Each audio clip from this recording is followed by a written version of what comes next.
Welcome back, everybody, to another episode of Legal Tech Week. It is December 1st, 2023. We were all off last week for Thanksgiving. Hope everybody had a good one. And so plenty to talk about this week. This is the show where we talk about the top stories in legal tech and innovation with our panel of AI experts and legal tech geniuses here to share their insights and knowledge. And let's go around and introduce ourselves, starting with Victor. Hi, everyone. My name is Victor Lee. I am Assistant Managing Editor for the ABA Journal. You might see a lot of Legos in the background. My son is slowly taking over my workspace. So probably in a few weeks, I will have nowhere to sit for these things. So. Sure. And this was the week in which I was giving the ABA Journal a hard time because I couldn't get access to one of their articles, only to find Whose out I fault hadn't was it? paid my ABA Whose fault was dues. it? Yeah, whose fault was it? I thought I had paid it, but now I can get access to the article. All right, and Niki Black. Thanks. I am Niki Black. I'm the head of SME and external education at my case in LawPay. I write legal tech columns for Daily Record, Above the Law, ABA Journal, and I also oversee and write our benchmark reports and our legal industry report, which I just submitted the draft to be copy edited internally, so it'll be ready soon. I'm excited about that. Looking forward to talking to you. Copy editors when you get ChatGPT. And Stephanie. Hi, Stephanie Wilkins. I'm editor-in-chief of Legal Week, not Legal Week. That tells you what I've been working on all week. Legal Tech News at ALM. Thank you. Also Legal Week. I'll just be in charge of that too. Yeah. All right. And Joe. Hey, happy holidays, everybody. This works. Is it? Yeah, there we go. Like, oh, it's supposed to be confetti. I don't know if that, yeah. All right, anyway. Hi, Joe Patrice. Yeah, I know. It's supposed to be, two of these is supposed to be, I don't know. I'm working with the new system. This is supposed to be fireworks. I don't know. Yeah, there we go. Yeah, so Joe Patrice from Above the Law and the Thinking Like a Lawyer podcast. It is holiday season. I have a tree back here. I also am going to begin my Advent calendar because it's that time, and it's going to give me, see, a bottle of Maker's Mark. So I've got a whiskey based Advent calendar here. So I will kick it off with that. So every day will be a different bottle of little whiskey. Yeah, like it'll look. I took out day one. I like it. Good. All right, and from the whiskey capital of the world, Steve Embry. Steve Embry here. I write the blog Tech Law Crossroads. I was going to point out to Joe that I think Advent is not 90 days. I think it's a little shorter than that. So, and I too am in the Christmas spirit. You can see my little pissant tree behind me. It's nowhere near as glamorous as Joe's is, but that kind of sums up the difference between Joe and I anyway. So while we were away, and Stephanie, you pointed out that maybe we ought to go back and talk a little bit about what happened last week with OpenAI, because it was everybody else was talking about it, so why the heck not? Was that just last week? That was just last week, right? Yeah, it took me a minute. When I suggested that, I'm like, was that last week? I don't even know. Yeah, and I mean, it's not, of course, it's not directly legal tech, except insofar as everybody in the legal world is suddenly obsessed with OpenAI, and as is the rest of the world. But I know that you guys had a piece. I forget whether it was Isha or Cassandra or somebody did a piece on kind of what were some of the reactions from the legal tech world to all the intrigue and corporate comings and goings last week. Oh, that's right. I just saw the comment, Mark Palmer. It was 2 weeks ago on this show that that's right too. The announcement that the first Sam Altman is out announcement came out. That's right. That's right. You can kind of say we broke it here, except that we were just reading the news coming from somewhere else, but that's okay. And so I don't know. I mean, what is there anything to be said about that from a legal text perspective? What did you find in your article or your magazine's article, and what kind of what's your take on all of that? I mean, it was a little bit of a mix. I think Niki was one of the people quoted, so she could also chime in on what she said in it. But I mean, some people have been questioning longer before this, like even when there were all the lawsuits starting to be filed against OpenAI of, should you be hedging your bets a little bit? Should you be wedded to a single model in all your legal tech tools? Do you want more flexibility in case, say, I mean, this was before anyone thought that weekend was going to come along, but say there was suddenly like an injunction against them and your AI model was gone, what would that do? So, I mean, this raised more questions of that. And I think more people are being a little bit more thoughtful about maybe diversifying and taking multi-model approaches. And there are other people that are just like, stuff like this always happens. We're going to keep going forward, which is, I mean, I think the reality of it is that, I mean, yeah, it's food for thought, but at the end of the day, OpenAI is going to OpenAI. And what are we going to do about it? We're just going to keep going forward.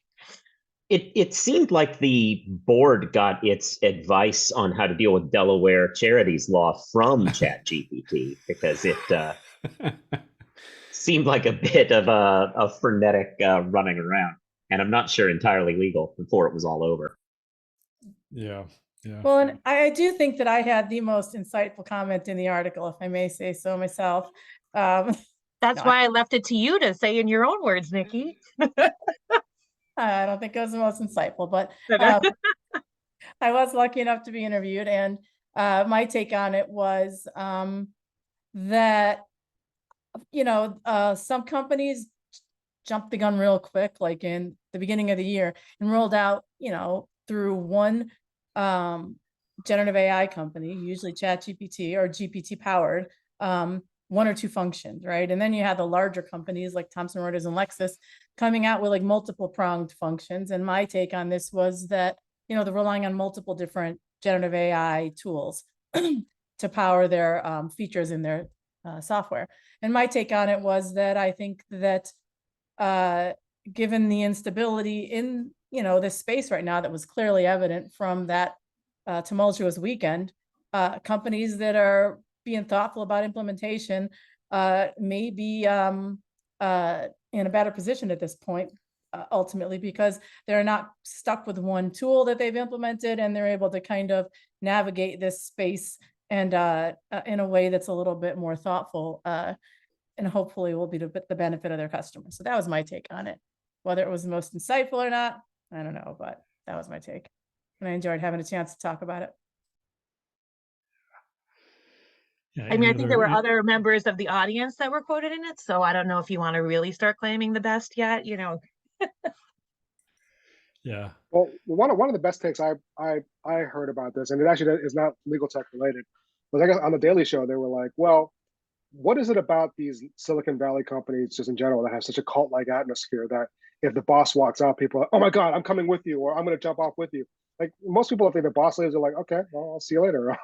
Good luck. Hopefully the next person that comes in will be better. I mean, it's definitely, and I think I was talking to Niki about this earlier. Just kind of, it's ironic that you have like this forward-thinking company that produced such an innovative product that falls victim to just old-fashioned, backroom like struggle, power struggle, board intrigue, whatever you want to call it. It's just kind of shows you at the end of the day, it's like, I mean, we're all motivated by the same things. Right.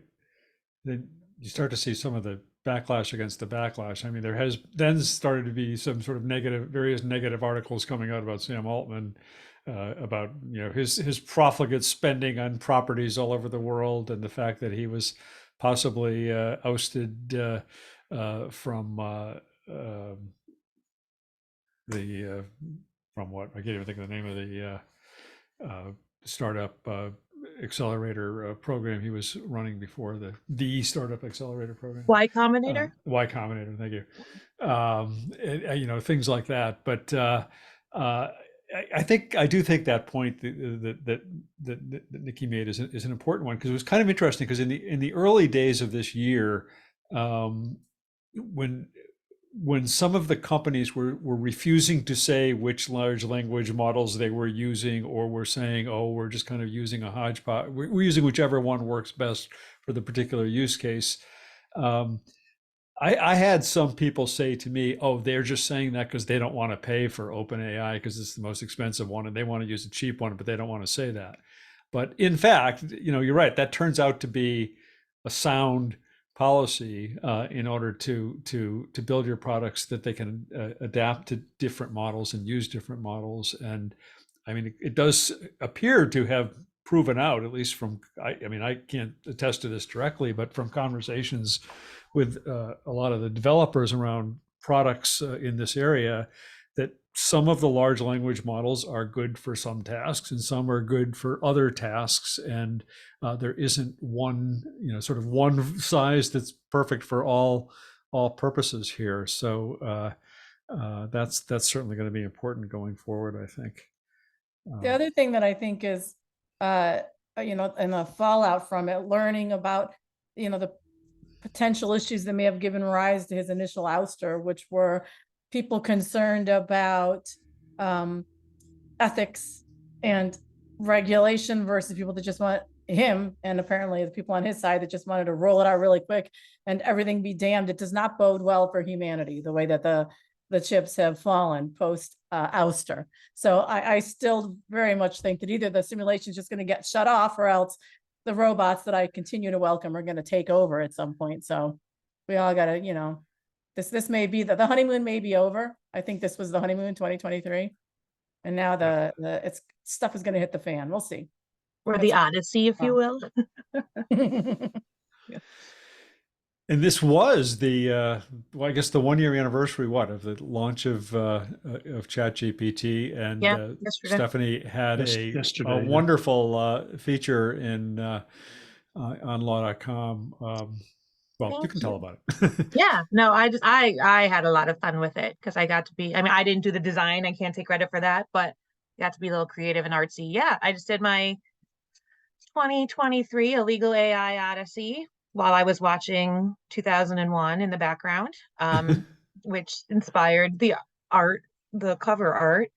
But yeah, just the crazy ride that we have been on. It's just like, I think we've gone back to this multiple times of like, you forget how fast this is all moving. And if you if you break it down, and I mean, this barely scratches the surface, right? There's a million things that could have gone in this, but I tried to pick some interesting highlights for the legal world that we've covered and we've talked about a lot on this show too.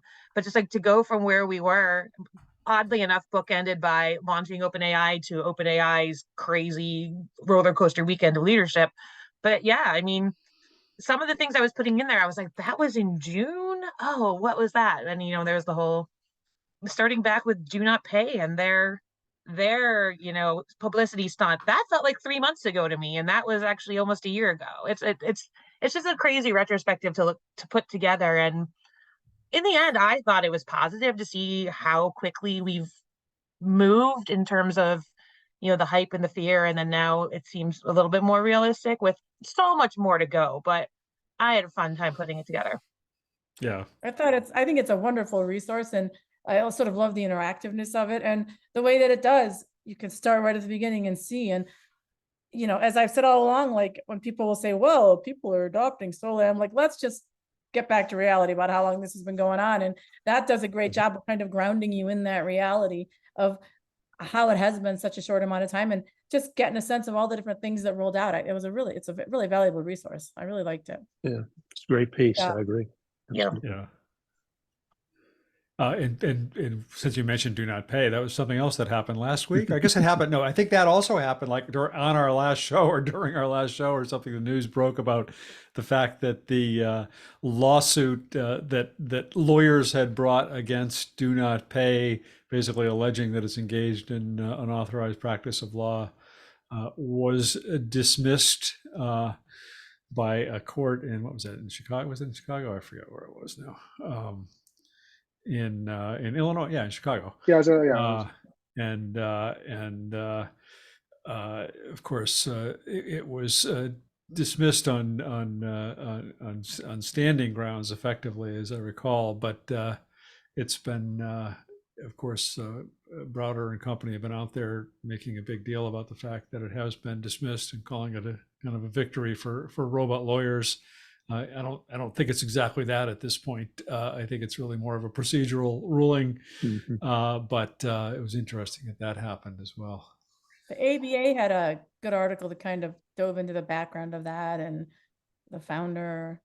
I included it in my legal tech news roundup on LinkedIn today, but I thought that was a good article. Yeah, that was the one I was trying to Journal. read when I discovered that when I wrote to Victor saying, "How come I can't log into the damn ABA site?" Yeah, it's our new. What's wrong with that site? After an It's our new, extensive investigation by paywall. the top editorial and business people at the ABA Journal, they found out I hadn't paid my dues. It's a new paywall. We want to see how persistent you are, because then we really know whether we're engaging our audience, just how badly they want to read a certain article. It caught me off guard. I mean, it's like usually I just log in and it always ask me, I go to read an ABA Journal story. It says, do you have to log in? I click log in, it logs me in. And this time it was just like, it was taking my password. It wasn't telling me, it was like, wouldn't give me any kind of warning. It was just kept recycling this page. It was driving me crazy. Anybody else find it somewhat ironic that Bob was unable to read an article about do not pay when he had not paid? We should have hired Browder. We should have hired Browder to help you challenge that. That's right. I should have gotten Browder to sue the ABA over this.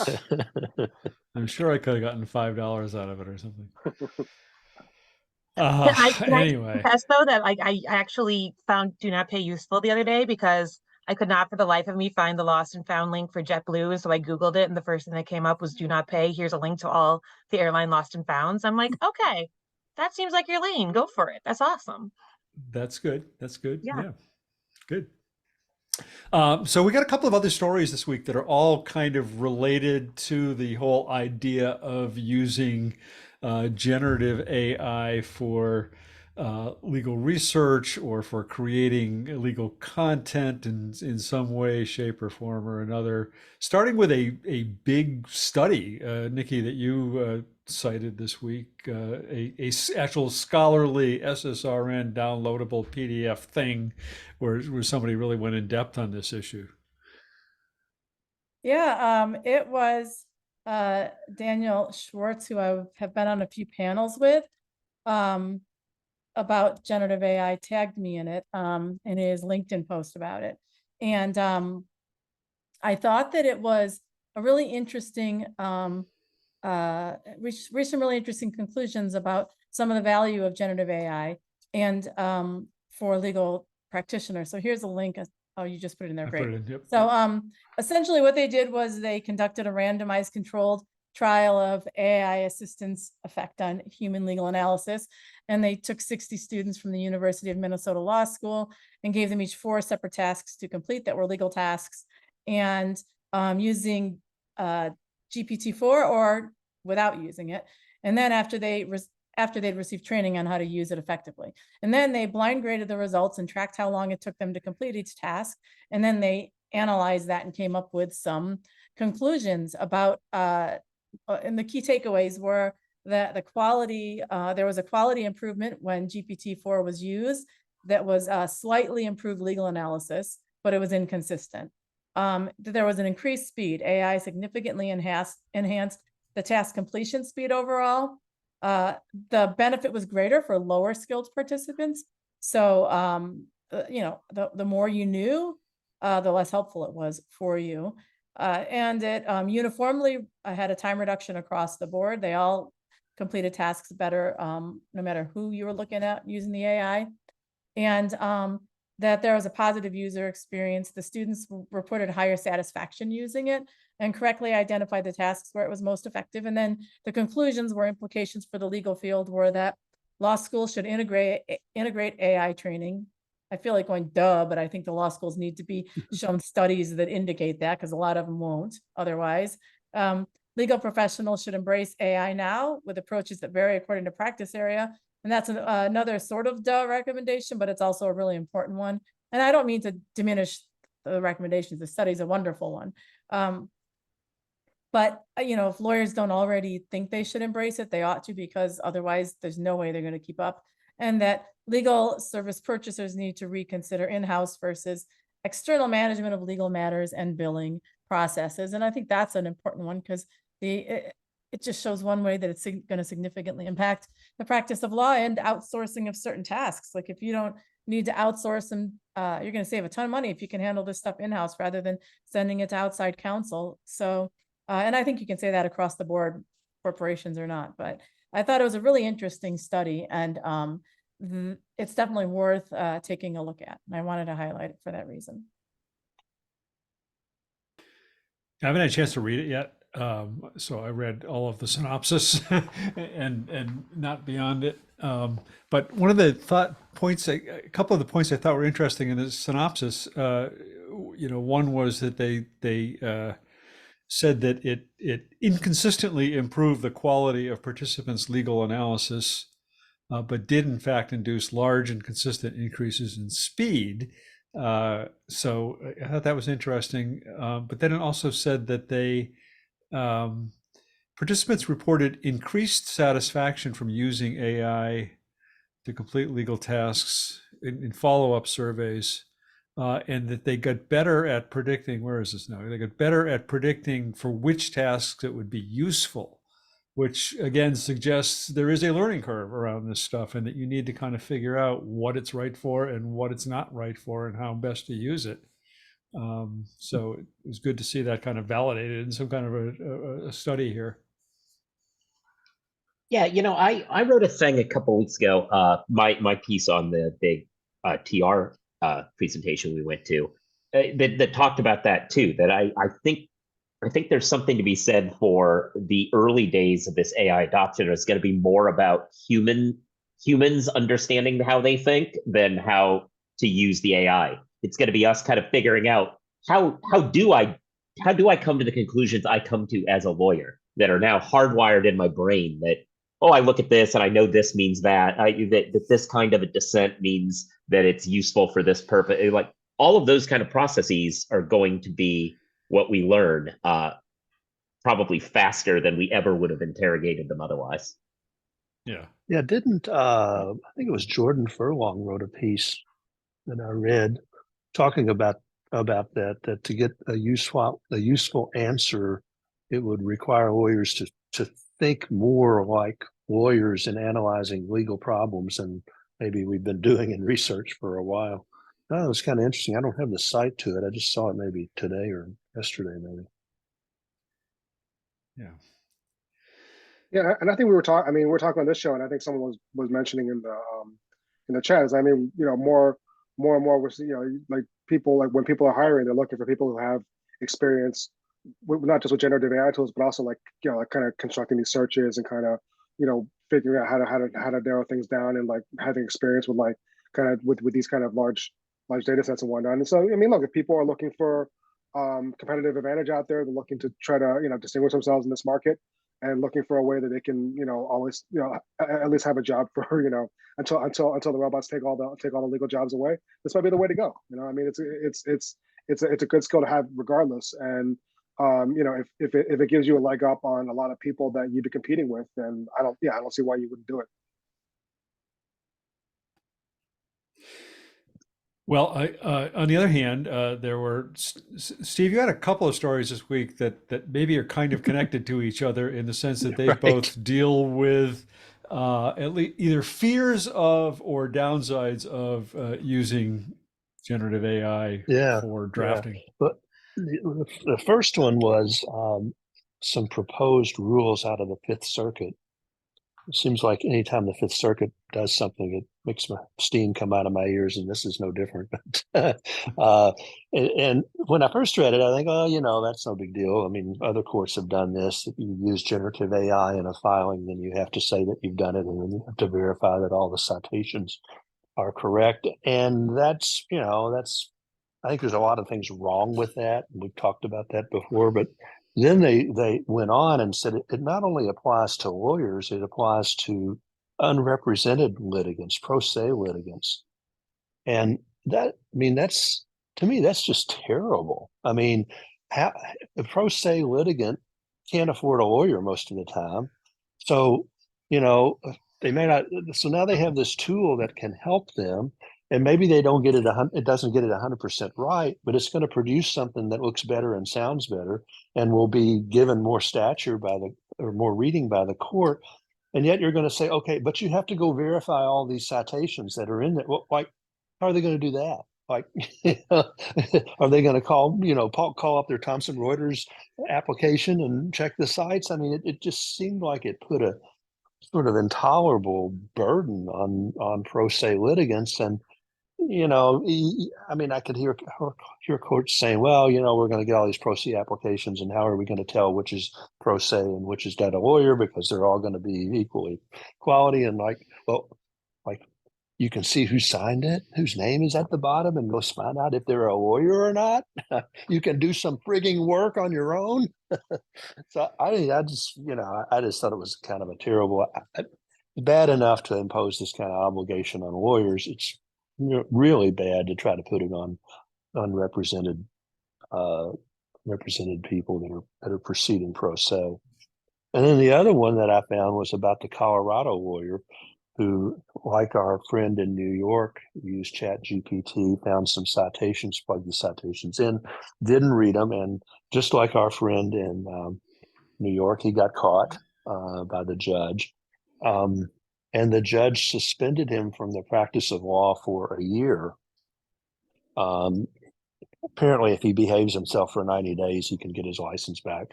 And I'm not sure what the rules in Colorado are. I mean, in my state, I don't think a judge can suspend you from the practice. That has to be the Bar Association that does, or the Supreme Court. But in any event, in Colorado, I guess you can.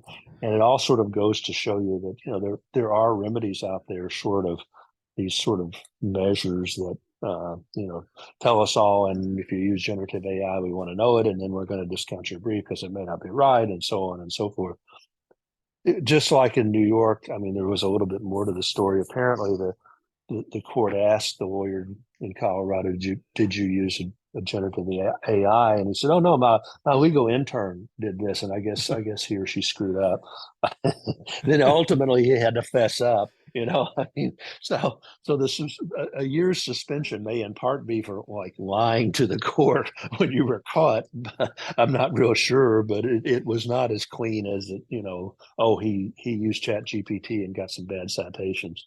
Or But for just yeah, being a dick and blaming your intern. Yeah, maybe right. that's Right. So I covered this when it first got revealed, when he first told the judge about it, not so much the suspension. And certainly back then I read it very differently, because it was somewhat concurrent with the New York situation.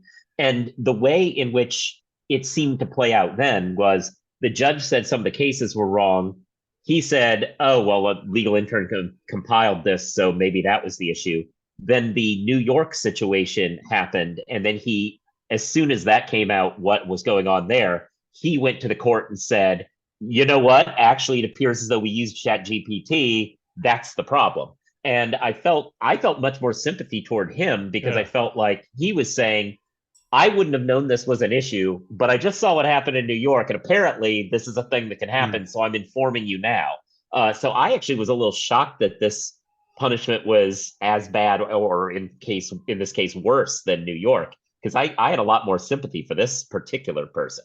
But yeah, no, it's and I do think in Colorado, I do think their disciplinary stuff runs through their Supreme Court ultimately. So I think it does go down that route. I kind of remember that from bar exam stuff.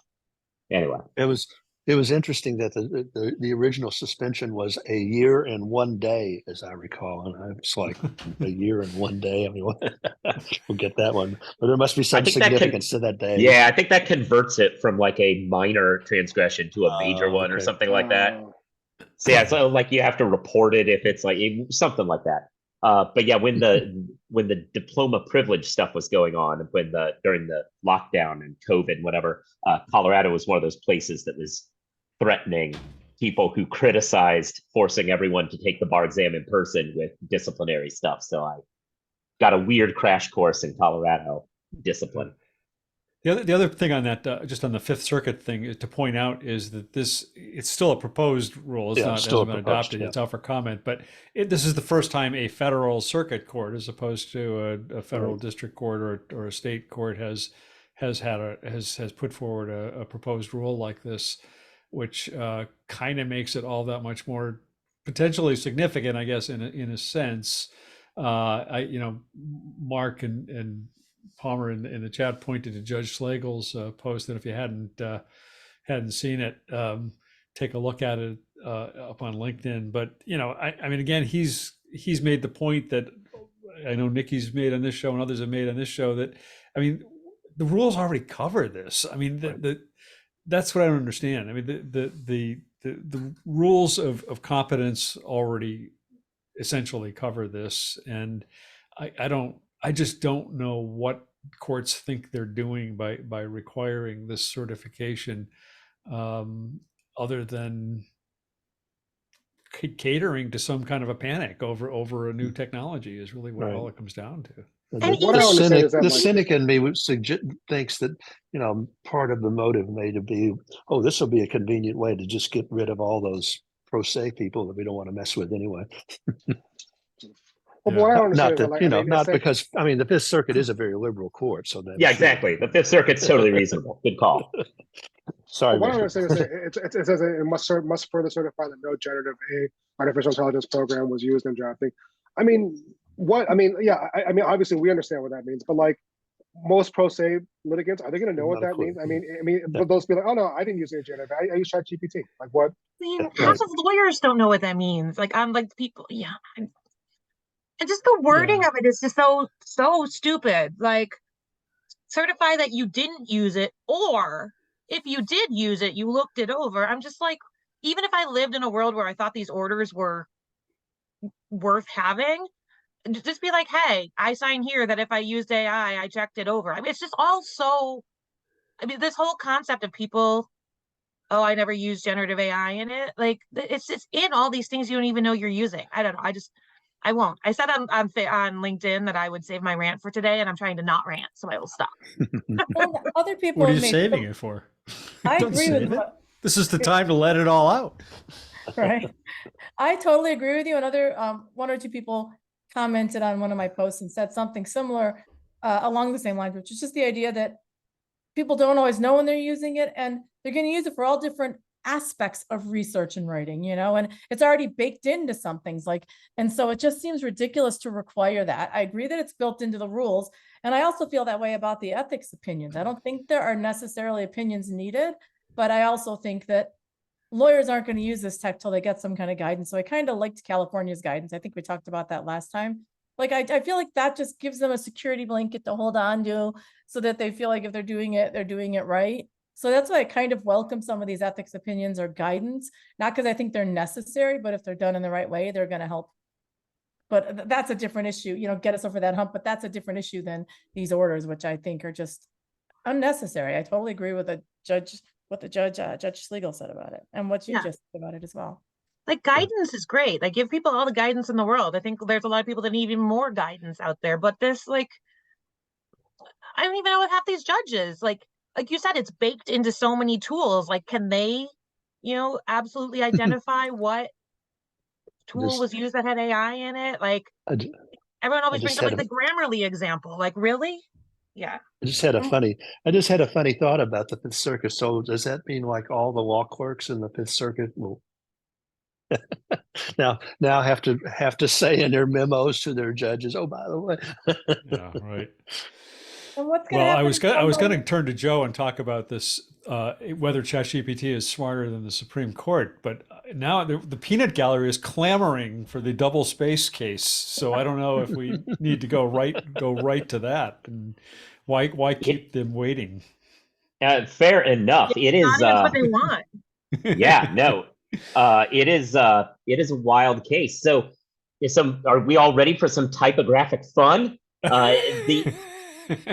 The issue in this case, there's a lawsuit going on, plaintiffs' firms against conglomeration of big law firms. The big law firms decided by the way, this actually relates to the Fifth Circuit rule, because the Fifth Circuit rule amends their certification, which is all about certifying that you complied with their typographical requirements. Yeah. So it does actually, it sort of segues into this case. Oh, perfect. 10 out of 10. So the requirements for briefs are that they be in 12-point font and double spaced. The plaintiffs put in a motion The defendants then, led by Cleary Gottlieb, but also Locke Lord and Baker Donaldson and Butler Snow, I believe, were all involved, filed a motion demanding that the court hold the plaintiffs to the proper regulations on typing. Their position is that they weren't actually using doublespace. They were gaming the system to have less space between lines, and therefore they got 7 extra pages on one motion and 17 extra pages on a summary judgment motion by gaming the system. That Microsoft, you hit doublespace and it would have been XYZ long, and this was less. So whatever. The response to that, though, I thought was way too verbose. It was like 59 pages of motion and exhibits, which was far too much. However, it was damning in response. The defendants went through and began with what I thought was probably all they needed to write, which was, we wrote in 12-point font, the spaces in between are 24, that is double, that is what double space means. That would have been sufficient for me. However, it becomes a text story and spirals as they go into the reason why, the cause of the plaintiff, of the defendant's side's confusion, is that Microsoft, as well as most of the other major software word processing units, they don't talk about WordPerfect for some reason, I don't know, but they actually make it 28 by default, which is 233% of spacing, which is more than double. So that's the default, and that people use. This prompted defense to make the argument that it seems as though plaintiffs to make the argument that it seems as though the defense is saying that we should define doublespace by what Microsoft says doublespace is. But that would be bad, they argue, for many reasons, one of which was Microsoft's actually changed that number multiple times over the years, which means that it's an arbitrary number, and the only real number we can affix ourselves to is 12 times 2, which I thought was really compelling too. But then they got into some really serious policy arguments, which again, at this point, they had me at multiply by 2, but they got into some serious arguments, some of which are the same that we were just talking about in Steve's story, that they make the argument that how is it that we can, this is a disservice to pro se litigants who don't necessarily have the money to shell out for a Microsoft license. If we're going to define it by how Microsoft arbitrarily chooses it at any given point, then we're forcing everybody to buy Microsoft licenses when maybe they don't want to do that. And if we and they just said that would be woefully unfair. It would also be inappropriate for the government to be choosing pick winners and losers in technology battles by deciding that Microsoft is the one who's right about what it is. And ultimately, you should just multiply it by 2. And I was incredibly swayed by all of this. The most of the reason I wrote this story, though, was that the judge responded with, I don't care, I don't care, I don't care, shut up, which was the right answer on a lot of ways. But as I started writing it about the funny judge's response, I thought the judge literally says, you all need to say less. Anyway, but as I read it, I was like, this is actually a tech story. This is about how we kind of are allowing vendors to dictate what reality is. Reality is multiply by 2, and we've allowed Microsoft to tell us, no, doublespace is what happens when I hit the button that Microsoft says is double. Bodes poorly for the future of AI, I suppose. That's all. I think Dennis Kennedy had the best point in the chat, and he said, imagine how much clients had to pay for this wonderful discussion. Right? Oh, that's very true. I can't imagine what the bill for that would be, and the explanation for why it was necessary. But how did they figure it out? That's the other thing. Like someone else was like, "What, did they use a ruler and or they run it into?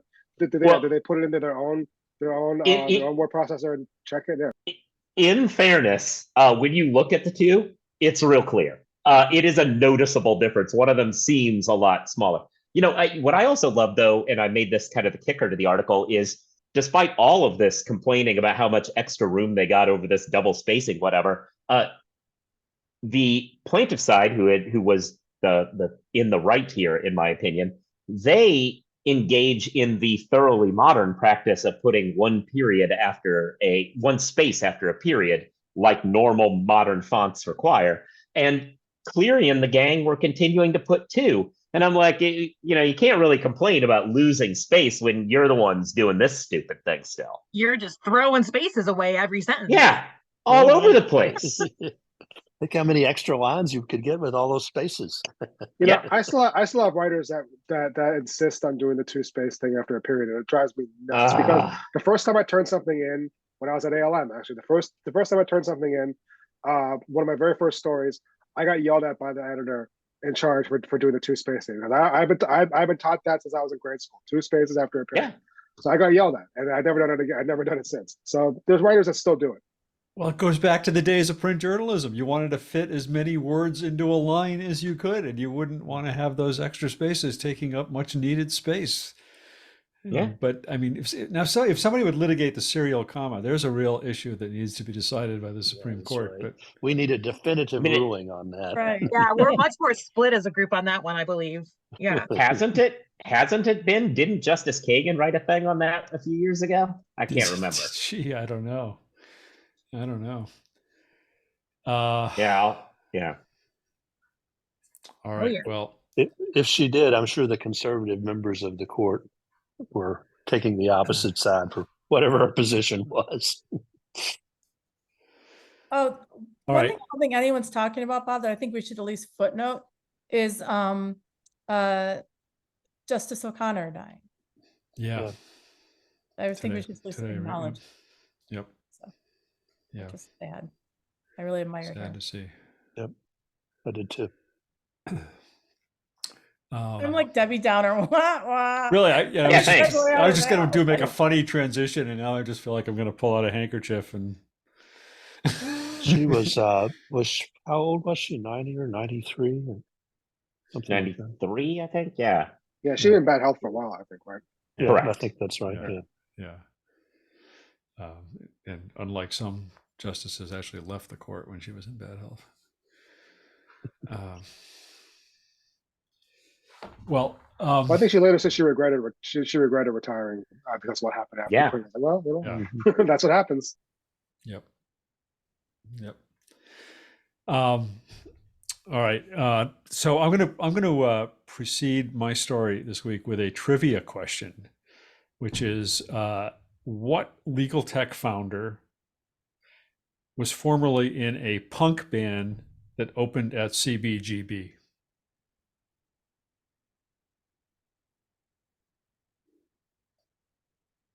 Nobody knows. R.I.P. Shane Because McGowan. nobody heard Can we them. do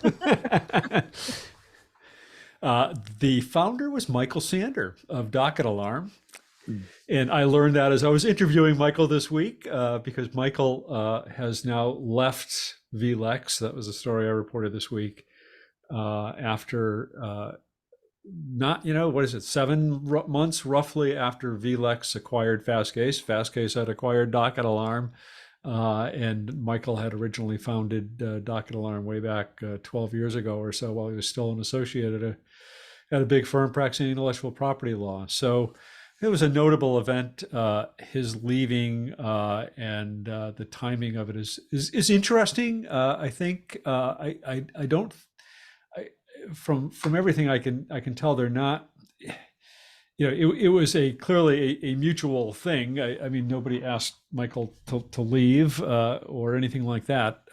And I think it was more that he just decided this was a good time for him to pursue some other ideas he had for startups and to focus more on kind of some of the things that he originally wanted to work on that kind of ended up going off in one direction, but he might have wanted to go off in a different direction a little bit. And now vLex has already hired somebody else to take over the whole Docket Alarm product group and lead that. Somebody who had previously worked at Gavelytics as their head of product before they went out of business. But I think the sort of the intrigue and the drama around it is a little bit points to just how important this kind of data is going to be going forward. In this era of large language models, and how there are so many opportunities. When vLex merged with Fastcase, the whole line they were talking about was the importance of being able to build kind of a whole new scale of generative AI products based on the data they already have, but then kind of expanding and collecting similar data from basically all over the world and building on the data that vLex has as well. So I thought it was interesting. I mean, Michael did a really good job, I thought, with Docket Alarm, and really deserves credit. And I don't know how many of you were around in the days when he was kind of first building that, and really right up until the time Fastcase acquired it. But he was like a one-man show. I mean, this guy was like a workaholic who was just working night and day to pull in these different data feeds from different courts and putting it all together and creating this product.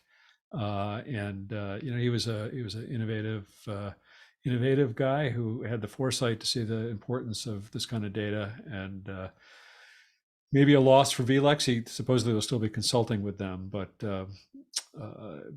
be interesting to see what he does next. And I know Stephanie and I will be in Miami next week, and he will be there, I understand it. So maybe cool. we'll get a chance to chat with him a little bit there. What was his band?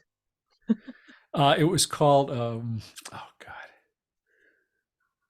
I just had It's called Docket Alarm. Yeah. No, it was. That's not a bad always name. been Docket That's not a bad name for a I band. can't It's find not a it. I bad just band had it name up at here. all.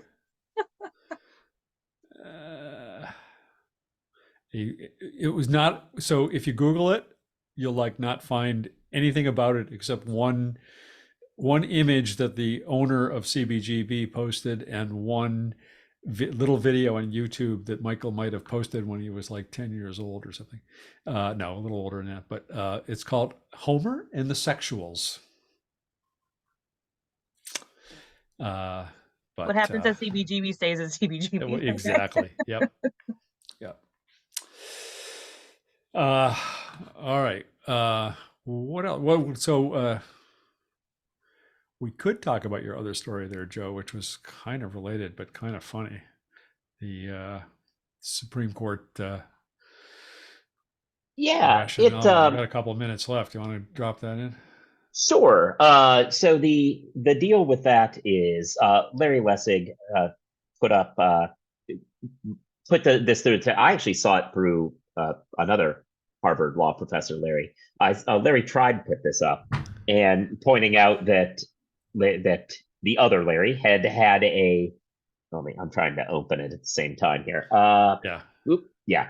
That the other that Lessig had run a test with GPT, putting it through its paces on Citizens United and campaign finance law generally. And he'd ask questions. GPT gave him the wrong answer, but mostly the right reasoning. And then the interesting thing about the exchange, which he put up in full, was that he then starts Socratic methoding the AI the same way that I assume they all do to their students, saying, well, you said this, but you also said this. So what does that mean? Well, you raised this case. Well, given that case, doesn't that mean that there's some tension with this? And it was interesting because it showed, and this goes back to kind of the conversation about how I think ultimately this is going to teach us how we think a little bit more than we're going to learn about how it from AI. As that method went on, the system got better at explaining what was going on. It was giving kind of Citizens United's the law and it means this. And the more Lessig asked questions and raised hypotheticals, the more the system started saying, yeah, I guess that would be a problem. I guess that does undermine the reasoning. It really was like watching a 1L get confronted with good questions about why the law itself is a problem. And it reminded me also that there's a danger to some of these if AI chills our curiosity. If we start saying, hey, what's the answer to this? And it gives us an answer and it looks right. And we say that's the answer and we don't engage in this sort of probing, it could be a problem. Because if you took the answer that it initially gave in this exchange, which was quote unquote right, it was a little misworded, but right.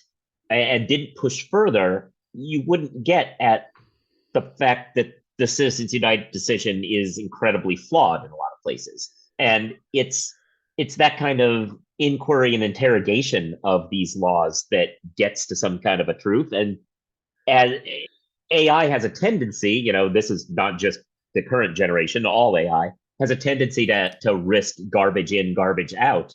And in an era where there are a lot of courts, we've already talked about the Fifth Circuit a bit. I don't know why I mentioned them, apropos of nothing, but there are a lot of courts producing garbage in that then produces garbage out. And so it was interesting. That Lessig came away very impressed with it, which I think he should be. Like when you go through the process, it does do some really impressive things. But I kind of was like, yeah, I could see how you're impressed because you're smart enough to ask the questions that need to be asked. But what of the person trying to deal with it who isn't already one of the world's foremost experts on American campaign finance law, right? Like, then you don't know that next question to ask, and you might feel like you've got the answer you want and stop. And that was what I thought was super interesting about this whole exchange. Showing kind of the potential, but also some of the worry. Yeah, that was really interesting. Not at all parallel, but it for some reason reminded me of my case text coloring book I posted earlier this week using the Color Me Hero or whatever it's called, Color Book Hero thing on ChatGPT, but how it kept putting out these images. I did like the history of case text in a coloring book, but it kept putting out these images that all look like lily white characters. And I said, can you try and make the characters look more diverse? And it gave me this wonderful answer where it said, yes, creating illustrations with more visibly diverse characters is a great idea, especially for a coloring book intended for children. For the next illustration, I'll ensure that the characters are more distinctly diverse in their appearance. And then they looked exactly the same. They just, I mean, granted, it was a black and white coloring book, but they didn't even have the slightest bit of diverse look to them. But and as Jesse Adler pointed out to me earlier this week, it also can't spell, but I knew that. Anyway, come on, Sam Altman, get on that. Yeah, get on. Now that you're back on the clock, get on it. All right. I'm going to just remind people that if they happen to be in New York this coming week on Thursday, there is a memorial for Monica Bay Thursday night. What is it, 5 to 9 or something like that? And I have, here, let me put the post. There is an RSVP if you want to be there, but it's at the Hilton, of course. Where else? And it will there will be drinks and people can be encouraged to get up and share stories. There was a memorial yesterday in California that I understand was decently attended by both journalism friends and California friends and family and legal tech people, including a few who made the flight up from LA to San Francisco just to go to that. So that was good. And as I said, Stephanie and I will be in Miami at the Legal Tech Fund Summit this week, and maybe we can get to see CJ and some of our Florida friends down there while we're down there as well. And let's see, anything else we should talk about before we go? All right. Well, we'll be back next Friday with a recap of all of that, and hope to see you all then, and hope you all have a great week. Bye, everyone.